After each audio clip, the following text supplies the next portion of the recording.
Manchester United are terrible. 6 home league losses this season. It's the most through 12 home league games since 1893. Oh, goodness me. Wow.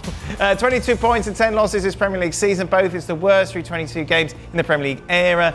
0 open play, shots on goal in a home Premier League game for the first time since January 2016. That was against Southampton. Amorim very honest afterwards, saying we're getting a new coach who is losing more than the last coach. We are the worst team, maybe the history of Manchester United. Mario and Nadem still with us. Craig, obviously you were off yesterday, but I imagine... Well, listen, I don't know historically if it's the worst. Results are extremely poor. But I would imagine statistically he can't be far off pro rata one of the worst managers thus far. Got to be the worst manager, surely. He's up there. And he has some responsibility. Well, he has a lot of responsibility, but the squad is not his doing, clearly. But he has a responsibility now to train this squad, work this squad, pick this team, pick the tactics, and set the pattern of play. He's doing none of that. None of it. Now, the rot had set in a long time ago at United, right? We've been over this ground many, many times. But what they did in the summer has resulted in these problems. Ineos coming in, all ballsy, going to do this, going to do that, clueless. Thus far, clueless. Hire Dan Ashford, sack him. Give Ten Hag the vote of confidence, new contract in the summer, spend 200 million. Why? Why? This is the result of all that poor decision making. But he has to take some responsibility here, the manager. When you go to a club, it's about changing the mentality. It's about changing the tactics, it's about changing the results. What are we seeing from Ruben Amorim that is different apart from we know he plays a 3, a 4, 2 narrow and 1 striker. That's all we know. We haven't seen anything else. So I understand the problems that he has, but he has to do more. They have better players than Southampton. They were played off the park by Southampton. Mm-hmm. They have better players than a lot of teams that they've played, but they've been played off the park. So he has to take some responsibility because he's now the man at the helm. Mm-hmm. And he has to make this team better. That's what coaching is. So I don't know what the strategy is with the press conferences and what he's saying. I don't know. Right, and we know there's some rotten apples at Man United, we know all that. But to have 1 shot on target in 90 minutes at Old Trafford? That's your penalty. I think as a new manager coming into this situation, right, and most managers coming in, it's because there's a problem and you have to fix it. I guess you can have one of 2 approaches. First, shore up the issues, deal with where things are going wrong, and over time and with transfer windows, you build this team into one that you're used to working with. Or you just come in and say, we're playing my style, regardless of personnel, and I'll take the bad that comes with that, and until we can properly address those issues. Quite clearly, Amorim, as we've had a similar discussion around Postecoglou, have gone for the latter. This is how I play, this is how you're going to play. I'm not really bothered whether those players can do it or not. And we're going to take those blows on the chin. Now, while you're doing that, you're writing records, the wrong kind of records for a club like Manchester United. While you're doing that, you're falling further and further behind everybody else in the league. So for Amorim, I don't understand it, because I still feel, and to Craig's point, this is a better team than 14th or 15th, wherever Manchester United are right now. They're a better team than Southampton, that's for sure. Yet still, we are now kind of just having these discussions as to exactly how bad they are. Right. And he's leading those conversations, which is doubly bemusing. Yeah, Nadem, if you're in that locker room and you're hearing your manager say this is the worst team in the history of the club, does it mean anything to you?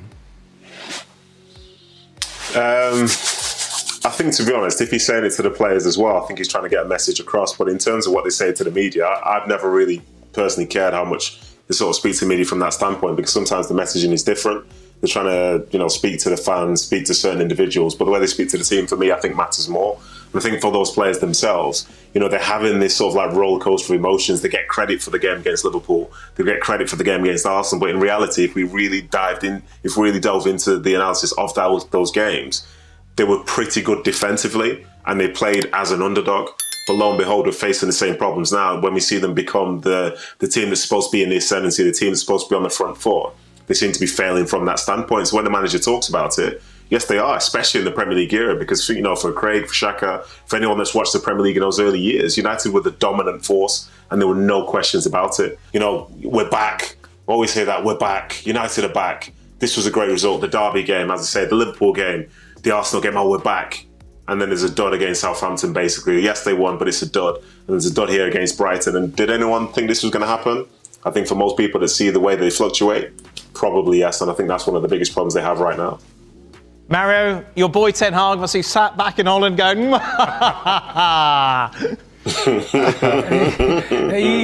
he is watching it and he's just being quiet. I'm sure he's checking, he's thinking what's happening there. But I'm sure he was familiar with it. So now Amarin is there. He came out. Clearly, the questions that you ask, if your manager talks like that, what kind of confidence does that give to the team?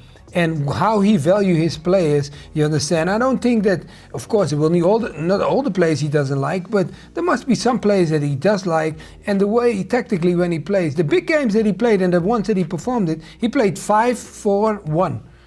Those are the ones that he won, or that he played well. Against the City won, and against Liverpool he played well. But away from that, against this kind of teams, you cannot perform like this. When you're at home and when you perform, they come there, and I can guarantee you that Brighton came and they had the feeling they can win. They could win. And that should never be there. Like, you turn up like that, normally it should have been a stadium when you come in and you look around and you see all those things. Sometimes, I remember going there, people were saying like, don't get impressed by the stadium because you forget to play the game. And I think when Brighton came, they were not impressed by the stadium, but they clearly knew they could win there. And that is what's happening. And I think some of the players that are playing for that team, it might be a lot what they're asking them now. To perform that well, I think some of them might be under pressure. Why would Ten Hag be sitting in Holland laughing? Because everyone had a go at him, saying that he was an awful coach, and this coach come in and has done worse. Well, let me tell you something. He's done worse with the same. He's done worse with the same players. Who brought in most of these players? And that wasn't just Ten Hag, was it? That wasn't just Ten Hag. They came in under his watch. But then who signed that? Then Ineos came in. Who pushed for Anthony? But I think to say that Ten Hag's reputation is not damaged by what has happened is a fine statement to make. What do you mean? I think that he left going, oh no. When you look what Amarin's done with the same players, I don't think you can point fingers at Ten Hag as hard as we did. Wayne, don't talk nonsense. What do you mean? He brought in most of their squad over a period, and he was part of wasting money on these players. So he won 2 trophies, Craig Burley, with these players. How dare you doubt him? I'm sure he's not. I'm sure he's not sitting back laughing in Holland. But listen, apart from the money that Amarim's been paid, I bet he wishes he hadn't taken this job. He's got in there and he's thought... He wanted to take it in the summer, Craig. Remember, he wanted to take it in the summer. In the summer. And they said no. They said no to him. They said no, so we're sticking with Ten Hag. Amarin has got it. Again, that goes back to the decision-making from clueless executives and hangers-on that Sir Jim Ratcliffe has. Sir Dave Brailsford, he's just one of them. Cycling coach. What the hell does that know about a cycling coach know about a football club the size of Man United, one of the biggest clubs in the world? This is all this nonsense that people get sucked in and believe. All these sort of hangers-on. What happens is you get them all, and they've all got different opinions, and so they can't get to a very good decision. It's just not. But all that being said, he needs Ruben Amorim, whether they're his players or not. They're not his players. He needs to get more from this group, and if it means changing his shape, which he said he's absolutely not going to do. But how bad will it get before he has to change something? Because he can't. Because these guys can't play in the back three. Because these guys are not very good at wing back. They're better at full backs. Because the midfield shape is wrong. Whatever it is. At what point does he have to secede to some common sense? Or is he just going to stick his head in the mud and go, it's a back three, that's what it is, and we'll carry on? Can I ask you about Onana, Shaq? Another one of Ten Hag signings. Depends on what you're going to ask me. I think he's been markedly better this term, that mistake aside, than he was last. The sad thing is, unfortunate thing is, you replace David De Gea, who, albeit was making some errors back end of his own Manchester United career, but will forever be remembered as one of United's certainly better shot stoppers. And then all of a sudden, Onana's come in and just not been able to settle in the manner that Manchester United need him to. You can't be making those kinds of errors on the back of what was a disappointing season last year. He's not quite Massimo Taibbi. Wow. No. Goodness me, Wikipedia.